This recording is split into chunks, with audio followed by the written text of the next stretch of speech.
Hey everyone, once again very welcome back to my channel. I am Ruchi Mishra और आज हम करने वाले हैं ज्योग्राफी का चैप्टर 4 इंडस्ट्रीज। तो जैसे कि इससे पहले जो आपके चैप्टर्स थे काफ़ी सारे, जैसे एग्रीकल्चर और land soil water and natural resources, उससे पहले जो रिसोर्सेज वाला चैप्टर था ये सारे हम कर चुके हैं। इसके बाद जो हमारा नेक्स्ट चैप्टर जो कि ये इंडस्ट्रीज वाला है, ये किस पे बेस है? हमारे पिछले चैप्टर पे। कैसे? तो देखिए, पिछला चैप्टर हमारा था क्या? एग्रीकल्चर। एग्रीकल्चर, उससे पहले हमने क्या देखा था कि जो कोई भी सामान जो मतलब स्टार्टिंग में वो जैसे एक प्लांट है, एक प्लांट से आपको कॉटन मिल रहा है और उस कॉटन से कॉटन की शर्ट बनी, तो वो ऐसे ही नहीं बन के चुटकी बजाकर। उसमें क्या है, इकोनॉमिक एक्टिविटीज़ इन्वॉल्व है और कौन से वो इकोनॉमिक एक्टिविटीज़ हैं उनके बारे में हमने देखा। प्राइमरी एक्टिविटी है ना, फर्स्ट देखा हमने, फिर सेकेंडरी एक्टिविटी और फिर टर्शियरी एक्टिविटी। तो उस चैप्टर में हमने प्राइमरी एक्टिविटी के बारे में पढ़ा। कौन सी प्राइमरी एक्टिविटी? एग्रीकल्चर। इस चैप्टर में हम पढ़ेंगे सेकेंडरी एक्टिविटी के बारे में। कौन सी? इंडस्ट्रीज। तो इंडस्ट्री क्या कोई एक्टिविटी है? नहीं। इंडस्ट्री एक वो जगह है जहाँ पे वो एक जो है एक एक्टिविटी हो रही है। किस चीज़ की एक्टिविटी? जैसे हमने एग्रीकल्चर के हेल्प से प्रोडक्शन हमारा हो गया। अब उस प्रोडक्शन जो हमारा हुआ है, जो प्रोडक्ट हमें मिला है, उसको हम क्या करेंगे? चेंज भी तो करेंगे, प्रोसेसिंग भी तो होगी उसकी। ये प्रोसेसिंग कहाँ होती है? ये प्रोसेसिंग होती है हमारे इंडस्ट्रीज में या फैक्ट्रीज में। ठीक है जी। तो यहाँ पे यही चीज़ बताई गई है कि सेकेंडरी एक्टिविटीज़ या जिसे हम मैन्युफैक्चरिंग भी कह सकते हैं, ये क्या करता है? एक रॉ मटेरियल को, मतलब जैसे कॉटन है, उसको एक प्रोडक्ट में कन्वर्ट करता है, मतलब एक कॉटन की शर्ट में कन्वर्ट करता है, ठीक है?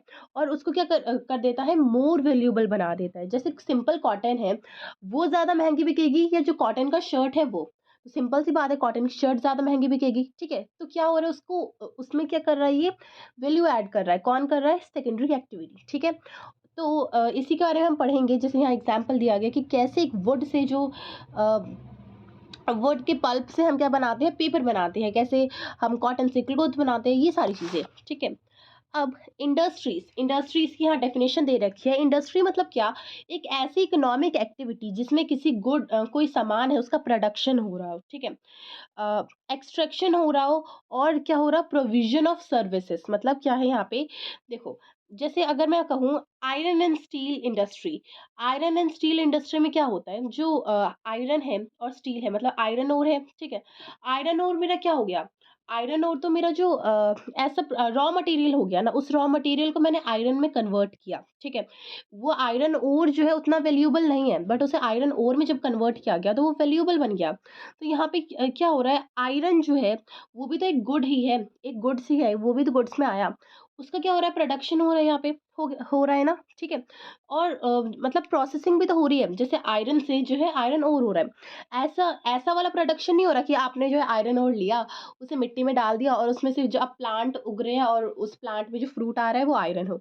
ऐसा नहीं हो रहा। ये कैसे हो रहा है? आप जो है ये सेकेंडरी एक्टिविटी के थ्रू हो रहा है, मतलब मैन्युफैक्चर कर रहे हो आप उसे, ठीक है? तो आयरन एंड स्टील इंडस्ट्री, ये किसका एग्जांपल है? प्रोडक्शन ऑफ गुड्स का, ठीक है? जैसे अब वो बन गया आयरन आपके पास, तो आप फॉर एग्जांपल उस आयरन से या आप स्टील से यूटेंसिल्स बना रहे हो या कुछ भी कर रहे हो, ठीक है? प्रोडक्शन हो रहा है या गुड्स का। फॉर एग्जांपल एक ग्लास है, तो ग्लास आपने स्टील से बनाया तो प्रोडक्शन हो रहा है उस ग्लास का, ठीक है? कोल माइनिंग इंडस्ट्री, मतलब आप कोल को निकाल रहे हो कोल माइनिंग इंडस्ट्री से। मतलब कोल माइनिंग इंडस्ट्री मतलब कोल कहाँ मिलता है हमें? मिट्टी के अंदर ही होता है, ठीक है? बाहर तो आपने पेड़ पे देखे आज तक कोल? नहीं ना। तो कोल को हम क्या करते हैं, मतलब निकालते जब है, तो यहाँ क्या हो रहा है? कोल का एक्सट्रैक्शन हो रहा है। और टूरिज्म इंडस्ट्री, मतलब जो इंडस्ट्री ऐसी भी होती है टूरिज्म वाली, मतलब जैसे आप कहीं घूमने जाते हो, जैसे टूर पे जाते हैं, ठीक है? टूरिज्म टूरिज्म ट्रैवल सब्जेक्ट भी होता है, ठीक है? तो टूरिज्म इंडस्ट्री जो होती है ना, तो वो क्या कर रही है? सर्विस प्रोवाइड कर रही है। तो ये भी किस में आ रहा है? इंडस्ट्री में आ रहा है, ठीक है? यहाँ किसी चीज़ का वो वाला प्रोडक्शन नहीं हो रहा कि आपने मिट्टी के अंदर डाल दिया, पेड़ उग गया, ठीक है? ना आपको प्लांट से मतलब आई मीन ना आपको एनिमल से मिल रहा है। ये कैसे हो रहा है? मैन्युफैक्चर जो है हम कर रहे हैं उस चीज़ का, और मैन्युफैक्चर कौन कर रहे हैं? पीपल, ठीक है? लोग कर रहे हैं। अब आगे है क्लासिफिकेशन ऑफ इंडस्ट्रीज। इंडस्ट्रीज को भी क्लासिफाई किया गया है, मतलब डिफरेंट ग्रुप्स में बांटा गया है। किस बेसिस पे? रॉ मटेरियल, साइज और ओनरशिप के बेस पे। सबसे पहले हम देखते हैं रॉ मटेरियल के बेसिस पे इसको कैसे हमने क्लासिफाई किया है। तो रॉ मटेरियल्स के बेस पे हमने इसे एग्रो मतलब 4 पार्ट्स में या 4 ग्रुप्स में हमने इसे क्लासिफाई किया है। फर्स्ट ऑफ ऑल है हमारा agro based industry, second mineral based, third है मैराइन बेस्ड और फोर्थ है फॉरेस्ट बेस्ड इंडस्ट्री। ठीक है। अब देखिए, एग्रो बेस्ड इंडस्ट्री, एग्रो से आप क्या समझते हैं? एग्रो, एग्रीकल्चर, ठीक है, ये सारी चीजें। एग्रो बेस्ड मतलब प्लांट एनिमल्स, इनसे रिलेटेड हो गया। एग्रीकल्चर जैसे आपने पहले भी फर्स्ट चैप्टर में आपने जैसे डेफिनेशन देखी थी, एग्रीकल्चर मतलब डिफरेंट कल्चर्स थे, ठीक है, और उसमें से जैसे आपने एग्रीकल्चर की डेफिनेशन देखी थी, the science and art of cultivation on the soil, raising crops and rearing life stock, it is called agriculture. ठीक है। तो वही है कि एग्रीकल्चर में क्या हो रहा है, आप प्लांट या एनिमल को एज अ प्रोडक्ट यूज कर रहे हो, मतलब प्लांट का कोई जैसा पार्ट है, फॉर एग्जांपल शुगर केन है, तो शुगर केन को आप एज अ प्रोडक्ट यूज कर रहे हो for what, for producing sugar. ठीक है, शुगर प्रोड्यूस करने के लिए। या आप जो है एनिमल का कोई जैसे आप कोई आपने फॉर एग्जांपल जैसे आप ये भी देख सकते हैं, जैसे एग होता है, एग भी जैसे हम हमें दुकान से ही मिलता है, हम मुर्गी के पास तो जाते ही नहीं है, भैया अंडे दे दो। ठीक है, तो अगर किसके पास है मुर्गी तो वो अलग बात है, बट वैसे अगर हम जनरली देखें तो ऐसे ही होता है। तो जो ये एग्रो बेस्ड इंडस्ट्रीज है, यहाँ पे प्लांट और एनिमल क्या होते हैं, उनके रॉ मटेरियल होते हैं। और अगर मैं एग्रो बेस्ड इंडस्ट्रीज के एग्जांपल आपको दूं, या वैसे यहाँ लिख भी रखा है, ठीक है, food processing, vegetable oil, cotton textile, और ये सारे हमारे एग्जाम्पल्स है। या डेयरी प्रोडक्ट्स, जैसे मैंने आपको बताया, आप मिल्क प्रोड्यूस कर रहे हो, वैसे मिल्क प्रोड्यूस तो जो है काऊ ही करेगी। ठीक है, और उसके बाद आपने उसे पैक किया, ये सारी चीज़ें की, इंडस्ट्री में ही हो रहा है ये सब। ठीक है, तो यही यहाँ पे बताया गया है। ये कौन से वो इंडस्ट्री कौन सी हो गई, agro based industry. Second classification है मिनरल बेस्ड, मतलब जैसे आप देखते हो, जैसे जो चीज़ें होती हैं जो हमें कहाँ से मिलती है, मिनरल्स के थ्रू मिलती है। मतलब मिनरल्स से मेरा क्या मतलब है, जो मिनरल्स हैं, मिनरल ओर्स हैं, जैसे आयरन, मैंने कहा आयरन हमें कहाँ से मिलेगा, आयरन ओर से मिलेगा। ठीक है, तो ये सारे होते कहाँ, ये सॉइल में ही होते हैं, सॉइल से इन्हें एक्सट्रैक्ट किया जाता है। ये सारे क्या मिनरल्स हैं। तो ये जो इन मिनरल्स को, मतलब जैसे आयरन ओर है, ये रॉ मटेरियल है, इस रॉ मटेरियल को आपने जो है कन्वर्ट किया, किस में कन्वर्ट किया, आयरन में कन्वर्ट किया। और वो आयरन की वैल्यूएबल चीज़ है, ठीक है, उससे आप दूसरी चीज़ें और बना सकते हो। तो जो ये यहाँ पे आप किसको यूज़ कर रहे हो एज अ प्रोडक्ट, या आपको कि आप किसके ऊपर डिपेंडेंट हो यहाँ पे, तो आप किसके ऊपर हो, आप मिनरल्स के ऊपर हो। तो ये वो इंडस्ट्री जो कि मिनरल्स को यूज़ करे for producing anything like iron, तो वो इंडस्ट्री कौन सी हो गई, मिनरल बेस्ड इंडस्ट्री। एग्जाम्पल में आपका कोल भी हो सकता है, जैसे आप कोल माइनिंग के थ्रू जो है कोल एक्सट्रैक्ट कर रहे हो। ठीक है, अब नेक्स्ट हमारा marine based industry. Marine based मतलब आप नाम से जैसे पता चल रहा है, तो जैसे सी शोर्स होते हैं या ओशियंस में, ओशियंस का जो आप ओशियंस में जो मटेरियल से जो सामान है, उसको एज अगर आप रॉ मटेरियल यूज़ कर रहे हो, कुछ भी प्रोड्यूस करने के लिए, फॉर एग्जांपल जैसे ओशन में, या आप कह सकते हो सीज में जो है फिश होती है। ठीक है, फिश से हमें कॉड लिवर ऑयल मिलता है, तो उस ऑयल को आप क्या कर रहे हो, वहाँ से जो है आपको वहाँ से मिल रहा है। ठीक है, तो फिर उसे प्रोसेस कर रहे हो, तो इंडस्ट्रीज में प्रोसेसिंग होगी। ठीक है, और ये यहाँ पे जो उनका जो, अगर आप कहो कि किसके ऊपर डिपेंड है या किस चीज़ से उनको वो मिल रहा है, तो आपको जो है जो आप कह सकते हो कि सी या ओशन में जो रॉ मटेरियल्स है उनके थ्रू मिल रहा है। ठीक है, उनकी प्रोसेसिंग हो रही है, तो उन इंडस्ट्रीज को हम मराइन बेस्ड इंडस्ट्रीज कहेंगे। ओके, आगे है forest based industries. Forest based industry वो इंडस्ट्रीज हो गई जहाँ पे आप फॉरेस्ट प्रोडक्ट को as a raw material use कर रहे हो। ठीक है, जैसे कि फॉरेस्ट में क्या होते हैं, पेड़ होते हैं, ट्रीज होते हैं, पेड़ होते हैं। ठीक है, तो जो पेड़ में लकड़ी होती है, तो उस लकड़ी का ही, जैसे आपको पता है लकड़ी से क्या बनते हैं, पेपर बनता है। आप जो अभी आप बुक पढ़ रहे हो, तो वो भी पेपर से बनाए, और वो पेपर कहाँ से बनता है, पेड़ की लकड़ी से। ठीक है, तो जो पेड़ की लकड़ी है, वो उसमें जो पल्प है ना, वुड पल्प है उसका, उस पल्प से पेपर बनता है। तो ये पेपर अपने आप तो नहीं बनता कि आपको किसी ने लकड़ियाँ दे दी, आप इससे पल्प निकालो, आप पेपर बना लो, आप नहीं बना पाओगे। कहाँ बनता है ये, इंडस्ट्री में। इंडस्ट्री किसको as a raw material use कर रही है, पेड़ को, और पेड़ कहाँ है, फॉरेस्ट में। तो उन इंडस्ट्रीज को हम क्या कहेंगे, फॉरेस्ट बेस्ड इंडस्ट्री। इसका एग्जाम्पल बस पेपर ही नहीं है, और भी बहुत एग्जाम्पल्स हैं। ठीक है, मतलब हम बस जो है लकड़ी से जो है पेपर ही थोड़ी ना बनाते हैं, हम और भी चीज़ें बनाते हैं, फर्नीचर हो गया या बहुत सारी चीज़ें। ठीक है, आगे है साइज। हम साइज के बेस पे भी जो है इंडस्ट्रीज को क्लासिफाई करते हैं। साइज के बेस पे जो है आप 2 में उसे क्लासिफ़ाई करोगे, एक तो स्मॉल स्केल और लार्ज स्केल इंडस्ट्री। अब साइज़ का मतलब क्या है? साइज़ का मतलब ये नहीं कि एक लंबा है, एक मोटा है, एक पतला है, ऐसी बात नहीं है, ठीक है? साइज़ का मतलब है आप कैपिटल कितना इन्वेस्ट कर रहे हो। कैपिटल मतलब आप कितना पैसा उधर इन्वेस्ट कर रहे हो। कितने लोग काम कर रहे हैं, ठीक है? मतलब कितने लोग एम्प्लॉय आपने कर रखे हैं, एम्प्लॉयमेंट पे है। और इसके अलावा जो कितना प्रोड्यूस हो रहा है, वॉल्यूम ऑफ प्रोडक्शन कितना प्रोड्यूस हो रहा है, इन सभी बेसिस पे हम क्या कहते हैं जो है मतलब इन सभी बेसिस पे हम क्लासिफाई करते हैं। मतलब कहीं पे आप ज़्यादा कैपिटल इन्वेस्ट कर रहे हो, ज़्यादा लोग हैं, तो ऑफ कोर्स जो प्रोडक्शन होगा वो ज़्यादा होगा, ठीक है? तो वो वाली इंडस्ट्री क्या हो गई, लार्ज स्केल इंडस्ट्री। और इसी का अगर ऑपोजिट हो, मतलब आप कम कैपिटल इन्वेस्ट कर रहे हो, लोग भी कम हैं, तो मतलब ज़्यादा लोगों को आपने जो है नहीं रखा है काम पर, और तो जो प्रोडक्शन है ना वो भी अपने आप जो है ऑब्वियसली कम होगी। तो वो वाली इंडस्ट्रीज हो गई हमारी स्मॉल स्केल इंडस्ट्री। आगे जैसे एग्जांपल दे रखा है, कॉटेज और household industry are a type of small scale industry, ठीक है? मतलब जो घर पे आप कुछ कोई इंडस्ट्री खोल रहे हो, मतलब घर पे आप सिंपली कोई काम कर रहे हो, जैसे आप सिलने का काम कर रहे हो, ठीक है? और आप या मतलब कॉटेज आपकी कोई, वहाँ पे कोई काम कर रहे हो, तो आप अकेले कर रहे हो, ज़्यादा लोग नहीं कर रहे, आप अकेले कर रहे हो, या फॉर एग्जांपल आपकी फैमिली पूरी मिलके कर रही है, फिर भी वो स्मॉल स्केल हुआ, क्योंकि इंडस्ट्री में अगर वो क्या हो रहा है, बहुत लार्ज स्केल पे हो रहा है, वहाँ पे बहुत पैसा लगाया जा रहा है, उनका तो जो है जो सोर्स ऑफ लाइवलीहुड है एक वही है, ठीक है? वो सारे लोग साथ मिलके कर रहे हैं, तो वहाँ पे पैसा भी, जितना पैसा इंडस्ट्री वाले लगा रहे हैं उतना पैसा तो आप नहीं लगा सकते ना। और इतना पैसा अगर आप लगाओगे तो घर पे क्यों काम करोगे, आप तो खुद की इंडस्ट्री खोल सकते हो, है ना?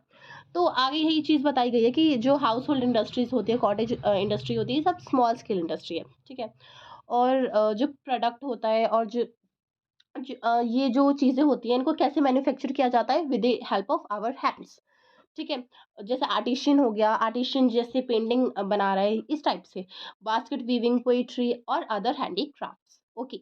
आगे है स्मॉल स्केल इंडस्ट्री, जो है वो कम कैपिटल यूज़ करने की, सारी चीज़ें मैंने आपको बता दी, टेक्नोलॉजी भी उनकी क्या होती है, जो है मतलब कम होती है as compare to large scale industries. आगे है ओनरशिप। ओनरशिप के बेसिस पे भी जो है इंडस्ट्रीज़ को क्लासिफ़ाई किया गया है। एक तो पब्लिक सेक्टर, प्राइवेट सेक्टर और जो है जॉइंट सेक्टर और कोऑपरेटिव सेक्टर, ठीक है? अब पब्लिक सेक्टर से नाम से ही पता चल रहा है कि पब्लिक के लिए, मतलब सबके लिए वो कॉमन है, ठीक है? कॉमन है मतलब किसके अंडर है? गवर्नमेंट के अंडर है, ठीक है? तो इसके बाद हो गया हमारा प्राइवेट सेक्टर, मतलब वो एक इंडिविजुअल की है। एक इंडिविजुअल हो गया, या एक ग्रुप ऑफ इंडिविजुअल हो गए। जैसे कि आप देख सकते हो टाटा, जो मतलब टिस्को है, तो Tata iron and steel industry, ठीक है? आई थिंक यही इसकी फुल फॉर्म है टिस्को की। I am not sure, wait a second. Tata iron and steel company limited, okay, limited भूल गई थी मैं। तो ये किसका एग्जांपल है? Private sector industry. इसके अलावा अगर मैं बात करूँ जैसे पब्लिक सेक्टर की, तो हिंदुस्तान एरोनॉटिक्स लिमिटेड। इसके अलावा जो एक और एग्जांपल है वो है steel authority of India limited, ठीक है? और जो जॉइंट सेक्टर की अगर हम बात करें, तो जॉइंट सेक्टर का मतलब है उसको कोई एक इंडिविजुअल जो है, वो भी मतलब जो है एक नहीं चला रहा, उसको ग्रुप ऑफ इंडिविजुअल से मिलके चला रहे हैं, या उसको जो है कोई एक स्टेट ऑपरेट कर रही है, इस टाइप से। मतलब एक अकेला इंसान नहीं कर रहा, जॉइंट नाम ही है ना, जॉइंट। मतलब ऐसा भी हो सकता है कि उसमें गवर्नमेंट ने भी थोड़ा पैसा लगाया है, किसी और ने भी थोड़ा पैसा लगाया, मतलब उनके उनका जो आप कहो कि थोड़ा-थोड़ा मतलब अमाउंट में, मतलब सबकी क्या है, सब अपना मतलब पार्टिसिपेट कर रहे हैं, सब अपना पैसा जो है कंट्रीब्यूट कर रहे हैं, ठीक है? तो वो जॉइंट सेक्टर हो गया। जैसे एग्ज़ाम्पल्स हैं मारुति एंड इंडिविजुअल्स और अ ग्रुप, सॉरी, मारुति उद्योग लिमिटेड, मैंने ऊपर वाला पढ़ दिया। मारुति उद्योग लिमिटेड, ये किसका एग्ज़ाम्पल है? जॉइंट सेक्टर इंडस्ट्री का। इसके बाद लास्ट है हमारा कोऑपरेटिव सेक्टर। कोऑपरेटिव सेक्टर मतलब वो इंडस्ट्री, जैसे आप देखते हो कि जैसे कॉटन की शर्ट बन रही है फॉर एग्जांपल, तो कॉटन की शर्ट जो है कॉटन फार्मर प्रोड्यूस करेंगे, वो जाके इंडस्ट्री वालों को दे देंगे, फिर वो उससे बनाएँगे, बट प्रोड्यूसर कौन है? वो फार्मर्स। बट अगर वही फार्मर्स प्रोड्यूस करें, सब बहुत सारे फार्मर्स साथ मिलकर प्रोड्यूस करें, साथ मिलकर आए, क्योंकि हम खुद से बनाएँगे, ठीक है? तो खुद ही वो प्रोड्यूस करे और खुद ही वो बनाए, खुद ही वो सब कुछ करे, मतलब सप्लायर भी वो खुद ही हो, प्रोड्यूसर भी वो खुद ही हो, और वो ऑपरेट भी उसे खुद ही करे। तो क्या कहा जाएगा उस इंडस्ट्री को? कोऑपरेटिव सेक्टर इंडस्ट्री कहा जाएगा। जैसे कि आनंद मिल्क यूनियन लिमिटेड है, मतलब अमूल। और सुधा डेयरी, ये दोनों क्या है मतलब बहुत ही सक्सेसफुल है, मतलब आपने नाम सुना ही होगा अमूल का और सुधा डेयरी का। मतलब पूरे दिन आप देखती हो एडवर्टाइजमेंट आते रहते हैं, ठीक है। तो ये कोऑपरेटिव जो सेक्टर है, सेक्टर इंडस्ट्रीज का एग्जाम्पल है। ओके, नेक्स्ट टॉपिक है हमारा factors affecting location of industries. तो जो चीज़ें जैसे इफेक्ट करती है किसको, लोकेशन, किसकी लोकेशन, फैक्ट्रीज की, मतलब फैक्ट्रीज कहाँ पे हम लोकेट करें, कहाँ पे हम खोलें, कहीं पे भी तो नहीं खोल लोगे ना आप, ठीक है। तो किस कौन कौन से फैक्टर्स इफेक्ट करते हैं, तो उसके बारे में बताया गया है। रॉ मटेरियल, अब देखो फॉर एग्जाम्पल आपने एक इंडस्ट्री लगाई, आप जो है वहाँ पे किसी चीज़ का भी कोई भी चीज़ प्रोड्यूस कर रहे हो, जैसे कि मान लो आप, फिर से हम वही एग्जाम्पल लेते हैं, कॉटन की शर्ट प्रोड्यूस कर रहे हो आप, मतलब कॉटन की शर्ट मैन्युफैक्चर कर रहे हो, बना रहे हो, ठीक है। तो उसके लिए आपके पास कॉटन होना चाहिए, ठीक है। आप ऐसी जगह चले गए, रेगिस्तान में जाके बैठ गए, वहाँ पे कॉटन है ही नहीं, तो आप कैसे बनाओगे, नहीं हो पाएगा ना, ठीक है। इसके बाद है लेबर्स, मतलब लेबर्स भी होने चाहिए, काम करने वाले भी होने चाहिए, लेबर्स नहीं होंगे तो आप अकेले थक जाओगे, आप परेशान हो जाओगे। लेबर्स भी होने चाहिए, है ना। कैपिटल, मतलब आपके पास पैसा होना चाहिए, सबसे जो इम्पोर्टेंट चीज़ अगर मैं कहूँ तो कैपिटल है। कैपिटल नहीं होगी तो भाई आप खोलोगे कैसे, सोचोगे, उन्हें खोलने के बारे में सोच भी नहीं सकते। इसके बाद है मार्केट। मार्केट मतलब वहाँ पे ये होना चाहिए कि आप जो भी प्रोड्यूस कर रहे हो उसका आपको अच्छा अमाउंट मिले, वो अच्छे से बिक सके, मार्केट हो वहाँ पे ढंग का। ढंग का मतलब मेरे कहने का ये मतलब है वो उसकी रिक्वायरमेंट हो, उसका डिमांड हो। ये नहीं कि आप बना रहे हो कॉटन की शर्ट, लोगों को इंटरेस्ट ही नहीं है, लोगों को चाहिए अलग अलग दूसरे फैब्रिक की, जैसे मतलब कोई कह रहा है नायलॉन, या हमें चाहिए पॉलिएस्टर चाहिए, हमें तो ये चाहिए ही नहीं। मान लो कि ठंड ऐसी जगह पे बना रहे हो जहाँ पे ठंड है बहुत, तो वो लोग नहीं लेंगे ना, वूल लेंगे, एक्रेलिक लेंगे, वो कॉटन क्यों लेंगे, ठीक है। तो डिमांड होनी चाहिए। ट्रांसपोर्ट, ट्रांसपोर्ट का भी मतलब आप जो है सामान मंगा रहे हो कहीं से, तो वो अपने पैरों पे तो चल के नहीं आएगा, ठीक है। ट्रांसपोर्ट की ज़रूरत तो है ही। आप देखो कि जो ट्रांसपोर्ट फैसिलिटीज़ अवेलेबल है या नहीं है। इसके बाद है लैंड, मतलब ज़मीन, ज़मीन तो चाहिए ही ना, हवा में थोड़ा ना खोल लोगे। इसके बाद है पावर। पावर मतलब इलेक्ट्रिसिटी होनी चाहिए, बिजली तो चाहिए ही, तभी तो मशीन्स काम करेंगी। बहुत सारी चीज़ें, बिजली की वैसे भी बहुत ज़रूरत है। और पावर में और भी जो है आप देख सकते हो और भी चीज़ें आ गई। और इसी के साथ हमारी ये सारे फैक्टर्स कंप्लीट हुए। अब नेक्स्ट जो हमारा टॉपिक है वो है इंडस्ट्रियल सिस्टम। इसमें यही बताया गया कि कोई भी चीज़ आप कर रहे हो तो सबसे पहले तो आप उसमें कुछ इनपुट्स लगाते हो। मतलब अगर आपको अब फॉर एग्जांपल अपना होमवर्क ही ख़त्म करना है, होमवर्क मैम ने कहा कि आपको ये प्रोजेक्ट बनाना है, तो प्रोजेक्ट बनाने के लिए आप देखो क्या-क्या करोगे आप। रॉ मटेरियल चाहिए, मतलब पेपर चाहिए, या आप जिस चीज़ के लिए जिस चीज़ पे बना रहे हो वो चीज़ चाहिए, आपको पेन चाहिए, अपने कलर्स चाहिए, स्केच पेन चाहिए, मतलब स्केच पेन में कलर नहीं आ गया वैसे तो। और आप अगर डेकोरेट कर रहे हो उसे तो डेकोरेटिव आइटम्स चाहिए, टेप चाहिए, और फ़ोल्डर चाहिए, मतलब फ़ाइल फ़ोल्डर जो भी कहो, ठीक है? वो सारी चीज़ें चाहिए। ये सब क्या हो गए? इनपुट्स हो गए। उसके बाद आप जो है प्रोसेसिंग करोगे। प्रोसेसिंग क्या करोगे? आप लिखोगे, ठीक है? आप डेकोरेट करोगे, आप जो है उसको मतलब आपको चिपकाना है चिपकाओगे, आपको ड्रॉ करना है ड्रॉ करोगे, ये सारी चीज़ें, ठीक है? तो ये सारी चीज़ें क्या हो गई? प्रोसेसिंग हो गई। इसके बाद जो आउटकम आएगा, जो आपका आउटपुट आएगा वो होगा एक सुंदर सा प्रोजेक्ट, जिसको देख के मैम खुश हो जाएँगी, ठीक है? तो ये जैसे ये पूरा एक सिस्टम बन गया, ठीक है? वैसे इंडस्ट्रियल सिस्टम में भी यही होता है कि आप इनपुट्स लगाते हो, रॉ मटेरियल हो गया, जैसे रॉ मटेरियल आपने कॉटन लगाया, ठीक है? कॉटन की शर्ट बनाने के लिए लेबर्स हो गए, cost of land, transport, power और अदर इंफ्रास्ट्रक्चर, ठीक है? दूसरी चीज़ें। तो ये सारी चीज़ें हमारे क्या है इनपुट्स हैं। इसके बाद प्रोसेसिंग होगी, ठीक है? प्रोसेसिंग किस चीज़ के लिए? उस रॉ मटेरियल को फिनिश प्रोडक्ट में बनाने के लिए। और फाइनली जो आउटपुट आएगा वो होगा हमारा एंड प्रोडक्ट। उसे आप बेचोगे, उसे जो इनकम आएगा वो भी हमारा क्या किस में आ गया? आउटपुट में, ठीक है? और यहीं पे एग्ज़ाम्पल दे रखा है टेक्सटाइल इंडस्ट्री का, तो इसे आप पढ़ सकते हैं। वैसे जो मैंने आपको ये तो समझाने के लिए दे रखा है वैसे ही, ठीक है? तो आई होप आपको समझ आ गया कि आखिर इंडस्ट्रियल सिस्टम है क्या? ओके, अब आगे की टॉपिक्स मतलब इंडस्ट्रियल रीजंस और इसके बाद जितने भी टॉपिक हैं वो हम नेक्स्ट वीडियो में कवर करेंगे। आज के लिए इतना ही, और चलिए मिलते हैं फिर नेक्स्ट वीडियो में।